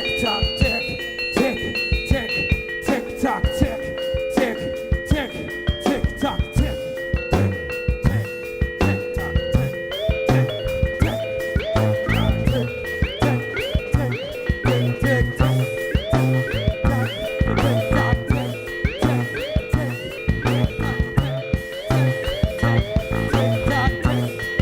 I don't know. I was jumping up and down. I was jumping up and down.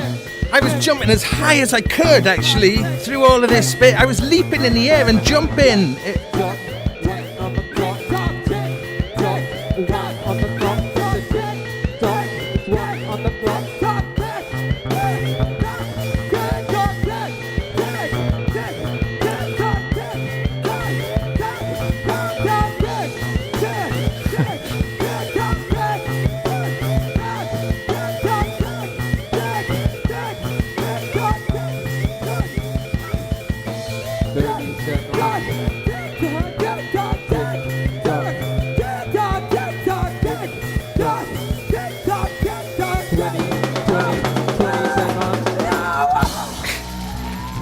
Seconds.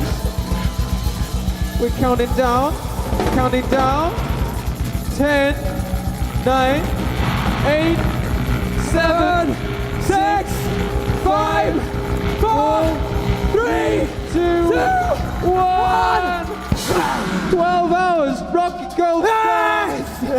We did the 12 hours.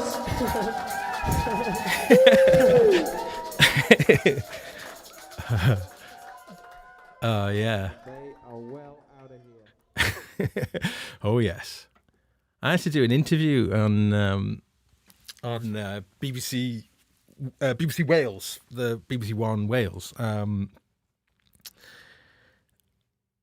and my brain I couldn't think. I was like, it's really embarrassing. He was asking me questions, and my brain, I just couldn't answer. I was I was like catatonic. Is that the right way of saying it? Yeah, it was weird. It was really weird because we've been at it like so solid for all of that time. And it was really amazing.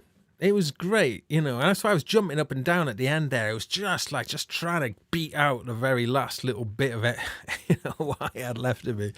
But that makes me a bit emotional, actually, listening to that, because it was a lot. It was intense. It was an intense experience. And I'm just really glad to have shared it with you guys and for you to have been so generous. And look at all these lovely comments. Thank you ever so much. It really is a hugely, it's a real pleasure. thank you so much, because I've really enjoyed talking about that. It is something that's been really close and personal to me for a long time. And yet, first time as well, if you didn't catch that earlier, that's the first time it's ever been heard in public. You know? So that's just a thing of a sort. Did we hear about 10% of it? I reckon we might have even heard less than 10% of it. Maybe around 10%. But no, probably a lot less. This is 12 hours. Oh, yeah, because I've been streaming for 2 hours, but music for probably less than half of that, maybe. Okay. Yeah, I reckon you might be right, actually. Yeah. Yeah. So I've been having a bit of a wake up, and a lot thanks to a lot of the really good positive feedback that I've got regarding Rocketgoldstar. The guys are keen to do more, this isn't over. The Rocketgoldstar story isn't over. And there's a load of cool stuff that is in the vault that I'm really proud of. But I've just never really wanted it to be just, I don't know, out there. I'd rather, I don't know, I've been quite guarded about a lot of the stuff that we've done. In part because having experience with record companies and the music business, you kind of realize that it's not anything to do with those incredible all-night jam sessions that I was having in the 90s. And, it was all about sort of something else. It was about commodifying what you did and turning it into something else. And I think that's where we fell down. I don't think we were able to. We did some poppy things. We released an EP. I'll make if you're interested, I'll make some more streams about this. I'd love to play you our first EP. It's called Soul of a New Machine. I'd love to play that to you and tell you all about that, because it's full of interesting little bits and bobs. The suggestion, Rocky 67 saying stick the whole thing up for Flip the Sample. Holy cow. Yeah. Okay, thank you. I think I probably will do that, because I think if you enjoy it, I think it's really good for me. It really makes me feel very happy to do this. So, and I need to feel good about stuff. I've got a lot of stuff to do and to get through, and I need good, positive energy to do that. So, and I've received an absolute bounty of lovely things tonight. And as I say, it really, really super, super, super special, and it makes me feel really, really happy. Thank you ever so much. Anyway, I'm going to sign off. I've been Gaz Williams. Please consider clicking like and all that kind of stuff, and ring the stinking bell. Or don't. That's entirely up to you.